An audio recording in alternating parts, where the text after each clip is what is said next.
Hey guys, thanks for tuning in to part 2 of Dogman Stories Friday the 13th Special Edition. I hope you guys enjoyed the story yesterday, and we will pick up where we left off.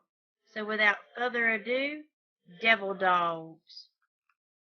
As I told you yesterday, I come across some updates about what the realtor wrote, and the realtor writes, yesterday I hired someone to go out and position a few cameras on the house, two facing the woods and one facing the road and Scott's place. I told him to be careful and make sure he has a gun on him. He seemed a bit put off, but he insisted he would be fine. He called me back and said he had finished with no problems a few hours later. He told me a few things that really bothered me. First, there was a lot of deer, and he would love to go hunting out there. And second, I should check my septic tank because there was an awful stench. With all the comments telling me to go back to the police, it gave me an idea. I had a good buddy named Jimmy who was in law enforcement for years. He is now a private investigator. He has a lot of contacts and is well respected. I called Jimmy up and explained what's going on. He asked if I had a recent head trauma or if I was taking any medications. I told him I'm serious and I'm not bullshitting him. He said he'd be over to prove to me that I was basically being punked by someone. Jimmy came over, I showed him the letter and told him more about the seller and the neighbor's behavior. He thinks it's all bullshit and wants to go out there to prove it. Right now? I asked. Yeah, I really don't think that's a smart idea at the moment. He was determined to go right then. I couldn't let him go alone. If something happened to him, I'd never get over it. But I still don't want to go 'cause it's already late and dark. Jimmy's assured me we will be safe. So we decided we won't leave the truck and we will carry rifles with us. He's convinced that the man that wrote the letter was hallucinating or left it as a sick joke. He does have some good points on why it's just a bunch of bullshit, but in the back of my mind, I can't help but think, is it? I kinda hope so. We loaded the Bronco with supplies, food, water, guns, and my camera. Our plan was to park in an open area with the engine on and watch for anything. If they did show up, we would try to get pictures if we could. But if we felt threatened, we would get out of there fast. As we pulled up, Jimmy saw a good spot to park, right off the road and about 50 yards from the woods. We still had a great view to the house and the entrance of the road that leads to the dock. I turned on my camera, put it on the standby, and set it on the dash. I made sure my Mini 14 was loaded and set it beside of me. It has a folding stock and is short enough to fit by my leg. The first hour went by painfully slow with no events. Then we heard a howl in the distance, and it was no normal howl either. I looked over at Jimmy and he looked legitimately freaked out. I was pretty freaked out too. We didn't say anything, but we waited. We both knew something was out there for sure. We heard it again 5 minutes later, but this time it sounded as if it was right by the house. I can't describe the noise it made at all. It was very painful and it hurt my spine and head. Jimmy looked over at me after it howled and said, "Holy mother of shit, that hurts."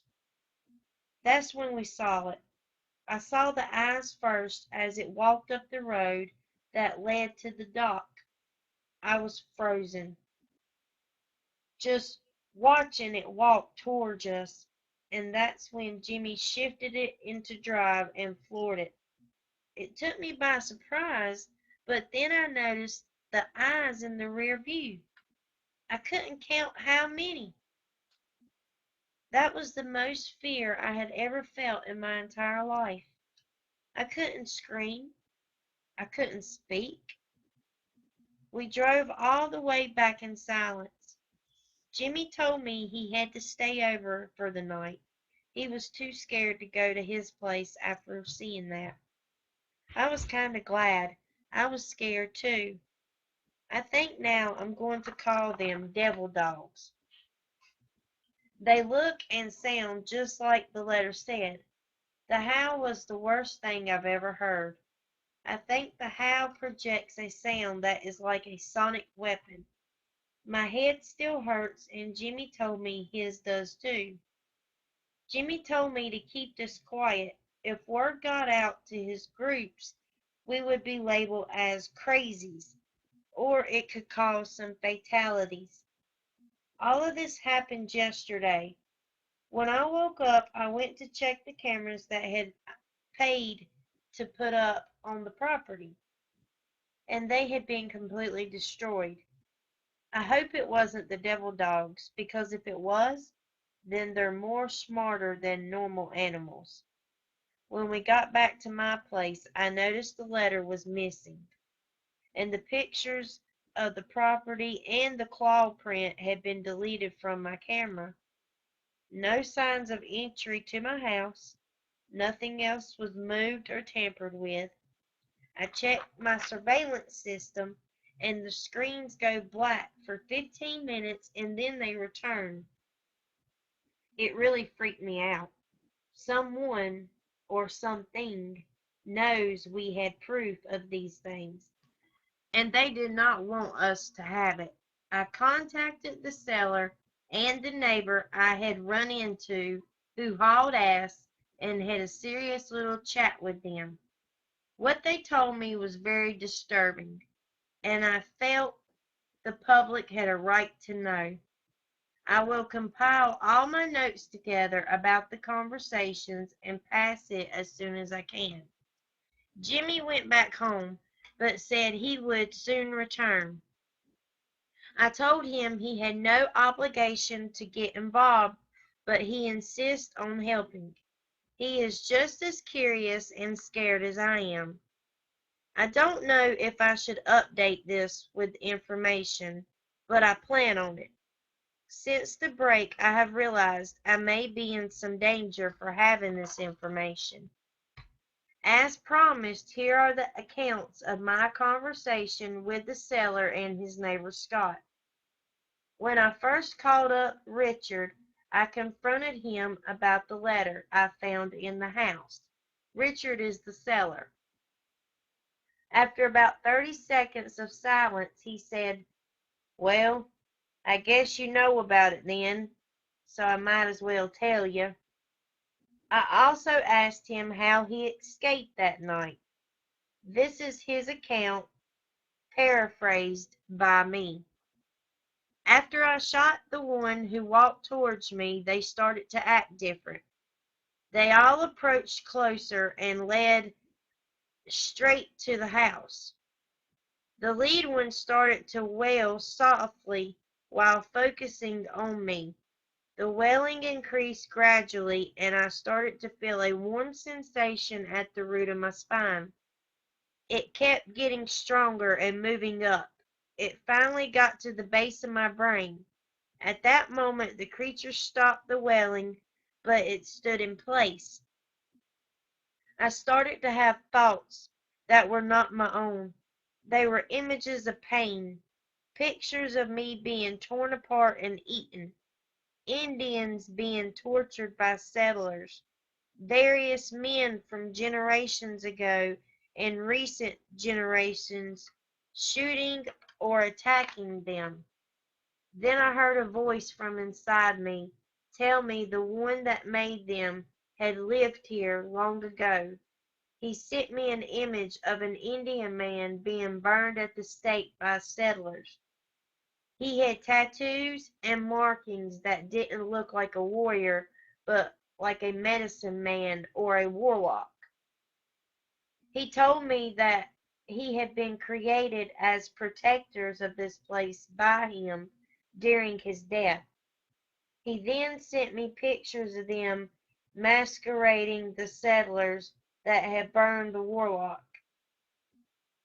He said they had hidden in the past, but now were tired of seeing the darkness caused by all men, that they were bringers of death and disease to all we touched. We had the intelligence and enough time to know what was wrong and right by now, and what was natural and unnatural. He said that they intended to burn me at the stake the same way we had burned their master at the stake. He knew doing it to my physical body would release my soul from the pain. So they intend to torture my mind that night until I could no longer have any peace. That's when he stopped communicating, and my mind was flooded with the worst and most horrible things. Every fear imaginable, every act of evil imaginable, and every horrible death you can think of. They left that morning. They left me insane. I couldn't go for a minute without having the dreams.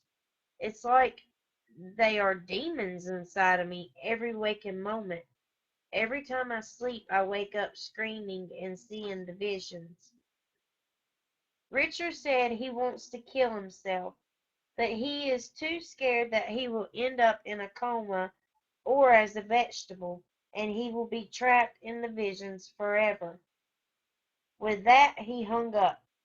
Hearing his encounter, I was stunned and speechless.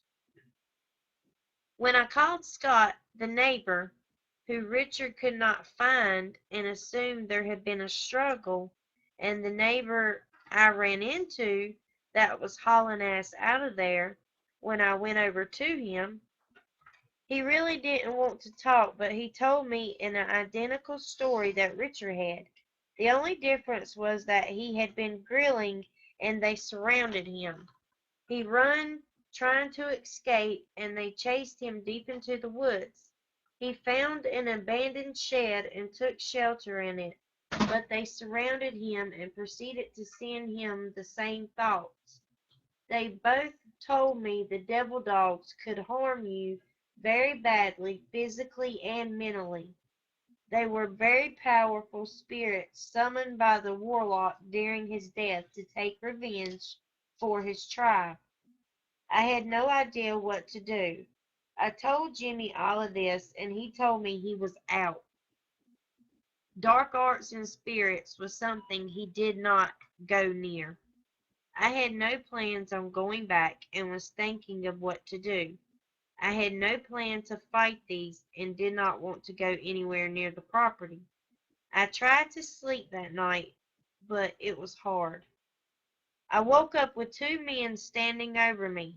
They looked like Agent Smith from The Matrix, and both were pointing suppressed pistols at me. Told me not to make a sound and come with them. They put a blindfold around my eyes and walked me out of there. We drove for what seemed like an hour. When they took the blindfold off, we were in an underground parking garage. They took me to a plain white room and cuffed me to a chair and left. Tune in to part 3 of Dogman Story Special Edition, Friday the 13th.